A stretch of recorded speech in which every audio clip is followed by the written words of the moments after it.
ফিফার কমিটি দল বলে কথা। আর্জেন্টিনা পেনাল্টি দিয়ে করল শুরু।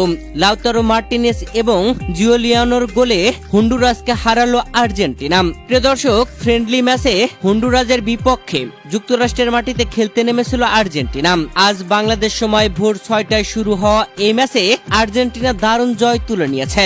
তবে ফিফার যে কমিটি দল তা নিয়ে এবার ভাইরাল হয়েছে, যেখানে আর্জেন্টিনা এই ম্যাচে অসাধারণ খেল দেখিয়েছে। তুলনামূলক কম শক্তিশালী হন্ডুরাসও বেশ মোটামুটি ভালোই খেলেছে, গোল কম হজম করেছে। যেখানে ম্যাচের 33তম মিনিটে হন্ডুরাসের গোলবারের সামনে ফাউল করে হন্ডুরাসের খেলোয়াড় তাগলিয়াফিকোর পায়ের উপর আঘাত করেছিল হন্ডুরাসের প্লেয়ার, যেখানে রেফারি ফাউল ধরেন এবং পেনাল্টি হয়। আর সেই পেনাল্টি থেকেই গোল দিয়ে প্রথম গোল তুলে নেয় আর্জেন্টিনা।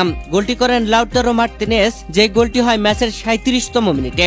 1-0 এগিয়ে থেকে বিরতিতে যায় আর্জেন্টিনা। আর বিরতি থেকে ফিরে আসার পরে তরুণ খেলোয়াড় জুলিয়ানো সিমিওনের দারুণ গোলে আর্জেন্টিনা 2-0 এগিয়ে যায়, যেখানে লাউতারো মার্টিনেজ দারুণভাবে অ্যাসিস্ট করেছেন এই গোলের। লাউতারো মার্টিনেজ ও জুলিয়ানো সিমিওনের গোলে 2-0 জিতেছে আর্জেন্টিনা। তবে আর্জেন্টিনার এমন জয়ের পরেও সমালোচনা হচ্ছে সামাজিক যোগাযোগ মাধ্যমে, যেখানে ম্যাচের 37তম মিনিটে পেনাল্টিতে গোল করে আর্জেন্টিনা গোলের শুরু করেছিল।